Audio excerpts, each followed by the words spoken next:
So, if you're wondering why my father's having so much trouble doing the right thing and why he would be willing to let somebody else suffer so badly, like Jesus on the cross, it's almost like my father wants Jesus to be nailed on the cross. If Jesus was born today and Jesus came up to my father saying, these men are about to nail me on the cross because you sold me out. You sold me for some gold coins. My father would say, "No, I didn't," and take those gold coins and run. He wouldn't be hanging himself from a tree. He wouldn't be asking for forgiveness. He wouldn't even see what he did wrong. There would be Jesus getting nailed to the cross, and he'd be counting his coins, smiling, going, "Damn, I did good today." And that's the problem. He doesn't see how his actions can affect other people. You know, when Judah, or whatever you want to call him. There's many other names in the Bible. But Judah is one of the versions of pronouncing his name. When he ended up selling Jesus out for silver coins, it was actually, I believe there was silver, not gold, but you get the gist of it. I'm not trying to go and tell you every real fact in the Bible. It's just an analogy. But when he sold Jesus out, he thought he was doing the right thing by getting those coins. But after he saw that Jesus was suffering greatly, and Jesus called him up on the phone and said, "Hey, they're about to nail me to the cross. Why did you do this to me?" Then Judah goes, "Oh my God, what did I ever do?" And he hung himself because he just got another man nailed to the cross. My father would never admit that he did anything wrong. He would say, "You're a dirty Jew. Just die already. No, I did what the cops told me to do. They wanted your name. I gave up your name. I did nothing wrong." That would be my father. Now, why is he like this? Why is my father so much like this? Well, for one, my mother was lying to him a lot. An awful, awful lot. And there's also two versions of my mother, and my father got the lying, manipulating mother. Well, I got to see her evil, mean side. I'll give you some examples of when my mother is completely bonkers nuts, hurting me, but she changes her attitude like a clock, like she's bipolar or something.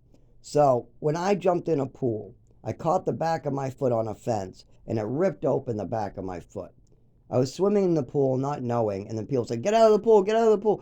So I got out of the pool. It was really bad, gushing blood. They duct tape a rag to my foot. I needed stitches. Now, when my brother dropped me off, there's my brother, my father, and me. We're all close up, talking right in the living room.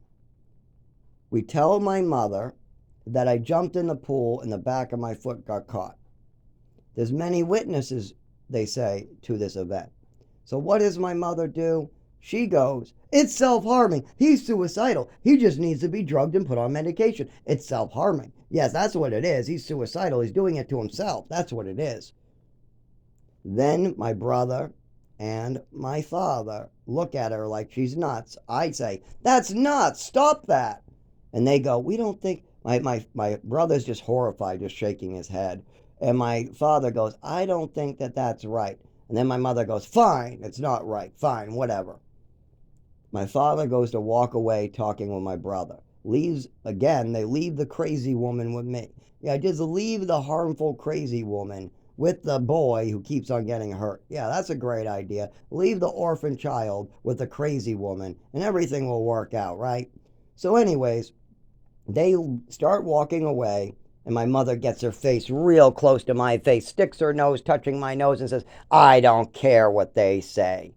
You did this to yourself, and I don't care what you say. That's what I'm telling the doctor. You did that to yourself."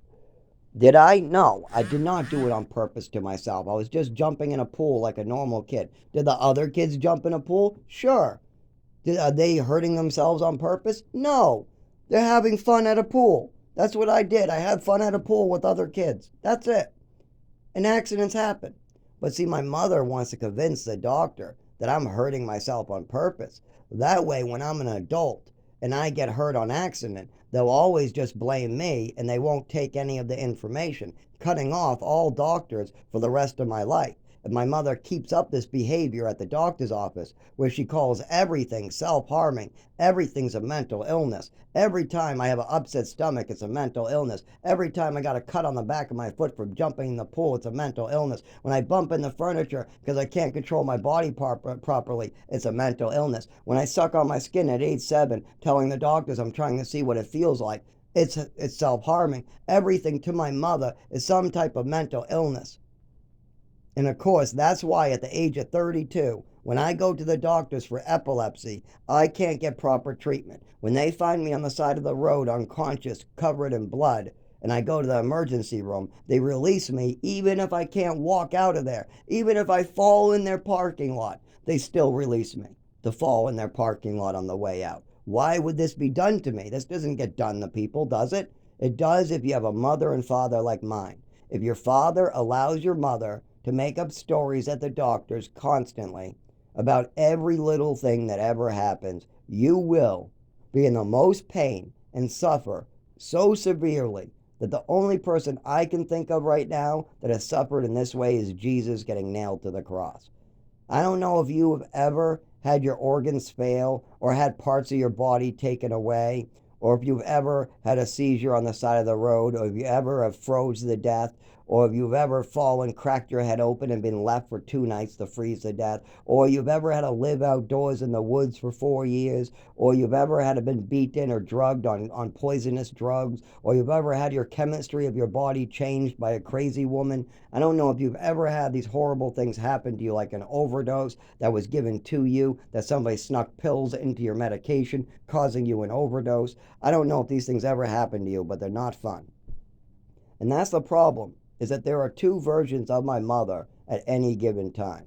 Just like I'll give you another example. So yeah, my mother said, okay, whatever, to my father, but the minute he walked away, she's in my face going, I'm going to tell the doctor you're self-harming if they like it or not. Okay, well, how about when I was 7? Let's go back much further. When I was 5 to 7 years old, I went to school one day. In the morning, my mother told me, clean your room, clean your room. So she kept on coming in, making me clean the room. I cleaned my room.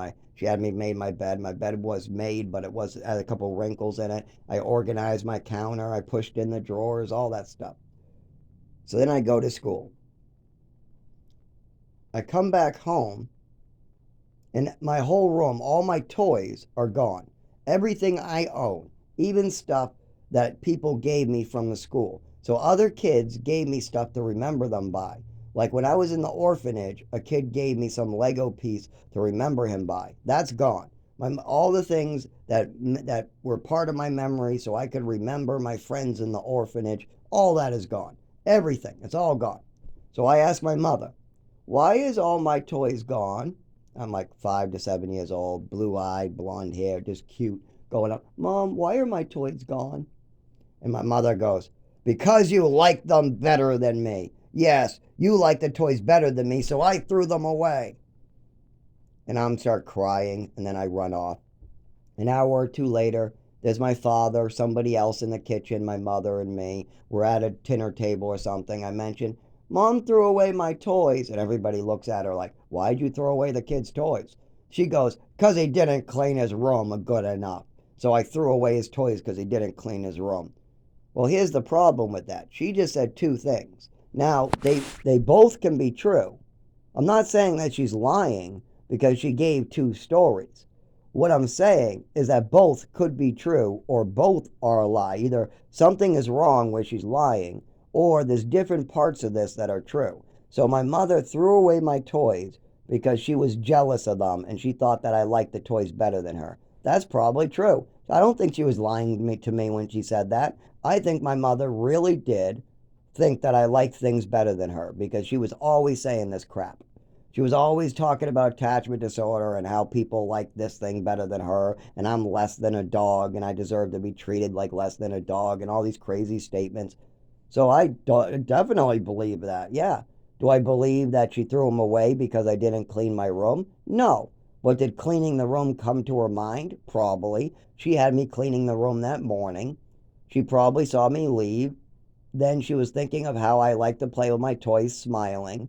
And then she said, well, I don't want him liking those toys better than me. And she got jealous of the toys, so she threw them away. So she's probably telling the truth. Yeah, she got jealous of my toys. She wanted me to clean my room, and I did. And then after I left, she threw them away because she was jealous. So fucked up. But yes, she did do that. She admitted to it. It's not like this was in question. My mother admitted it at the kitchen table to my father. Yes, I threw away his toys, but it was because he didn't clean his room. I'm 5, 6, 7 years old. Most parents clean their kids' room at that age for them. Now, I don't care about that. I should be cleaning my own room. But to be jealous of my toys and then blame it on cleaning the room after you just had me cleaning the room that morning, that is all fucked up craziness right there. That's going to fuck up a child's head. That's mental abuse right there. You're mentally abusing me. Absolutely. You're making up stories about me. You're giving me drugs I don't need. You're slipping me meds that will affect my mind that I'm not prescribed. You're taking away my accomplishments and making up stories about them. You're calling me names. You're treating me like a dog. You're doing all these weird things. You're coming up stories about me to doctors. That is mental abuse at the highest level. Now, as a child, I didn't even know there was something as mental abuse. I had no idea. But now as an adult, I'm like, oh my God, my mother's the king of that. Oh, that's called mental abuse? Yeah, my mother's the king of fucking with children's heads. Oh yeah, she fucked with my head good. I can name at least 100 times where my mother mentally abused me. When she tried to confuse my head. Like when she tried to convince me I had illnesses I didn't have. Like when I was playing with action figures and she told me that making the action figures talk means that I'm schizophrenic and I should go get drugs.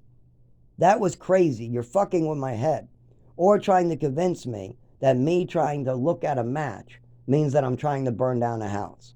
And then getting me to repeat that at 5 years old. I believe that a Santa Claus is coming down the chimney when my mother tells me. So when my mother told me this means something and you need to say this, I did it. But that's the problem. You're mentally abusing me. I'm playing with a book of matches, trying to look at the glowy thingy, while you're telling me you could have burned down the house, so you're trying to burn down the house. You say it. No, you don't know? You're lying. You're lying. You do know. You're trying to burn down the house. You could have burned down the house, so you are. Just say it already. You are. Stuff like that. But she says it a lot more low tone, so nobody hears her. She comes in there all angry, trying to say, you could have burned down the house, so you're trying to burn down the house. Don't give me, I don't know. You're lying. You know you're trying to burn down the house. And then once when she gets what she wants, you to repeat her, then she calls other people to hear it. And you're only 5 years old, so you have no clue what's going on. All you know is your mother's telling you to do something, and you're doing it. You knew that you took a match of tables off the counter because you saw a candle and because you wanted to see the glowy thingy. So you lit 8 matches or so or whatever, trying to see the glowy thingy. You saw one, didn't work. It didn't work. It didn't work. Because you don't know to hold the match sideways yet. You're holding the match straight up, so you're not getting any of them lit. Then you go, oh well, and you leave the book on the ground and you walk away because you're only 5, 6, 7 years old, just like my nephew did. But here's where it gets different. Then my mother comes going, you could have burned down the house, so you must be trying to burn down the house. Is that what you're trying to do? No, I don't know. Don't lie to me. Yes, you are. You say it. You're trying to burn down the house, aren't you? No. Yes, you are. Okay, I am. I don't know. You tell me right now what you were trying to do. I don't know. You were trying to burn down the house. That's what you're trying to do. And then she just brings you in these loops. And then she goes and gets the father and calls him over. I'm going to go get your father right now. Then she goes get your father, call him over after she's already fucked with your head. So she did this year after year. But remember, my father, what does he know about this? He knows he was brought into a room with a pile of matches on the floor. And I'm going crying, I don't know, I guess I'm trying to burn down the house, I don't know. Crying. And he thinks I'm crying because I'm in trouble. No, I was in trouble to begin with and I wasn't crying. I'm crying now because my mother is what they're called berating me. My mother is mentally berating me. They call that abuse. I've already had people look into it for me having conversations with David. David's 84. I made a video asking him simple questions.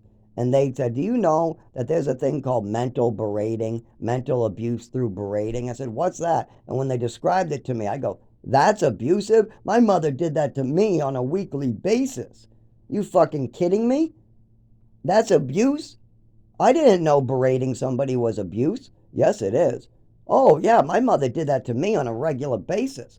And I don't even worry about that. I don't worry about the ruler hitting my face. I don't worry about the shoe getting thrown on my head. I don't worry about her knuckles smacking me across the face. What I worry about is all the drugs she forced into my body and me going blind, losing my vision, losing my body for the rest of my life. The way it feels, it's never the same. That's what I'm worried about. I need to get treatment for that. But instead, my family wants me dead.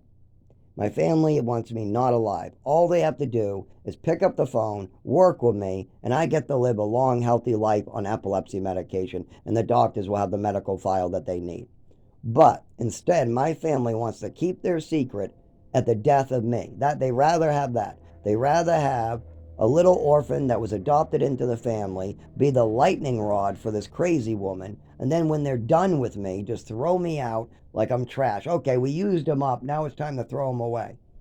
When all they have to do is pick up the phone, maybe drive a car, do a little bit of work, and all that mess is fixed. And whose responsibility was it when I was 7 years old to report my mother acting like this? Oh, that's right, it's the adults. So it's my father's responsibility, it's my brother's responsibility, it's my sister's responsibility. Not my responsibility, not Seth's responsibility, not Javier's responsibility. No, it is Tim, Valerie, and Henry's responsibility to say something if they see something. If you see something, you're supposed to say something. Well, who said something about Patricia at any time in the last 25 years? Who talked on the record about Patricia's mental illness? Because we all made up the stories about my mental illness. We all came up with a million stories about my swimming medals and the cut on the back of my foot and why I was bumping into furniture and the pile of matches. We all had a story about those.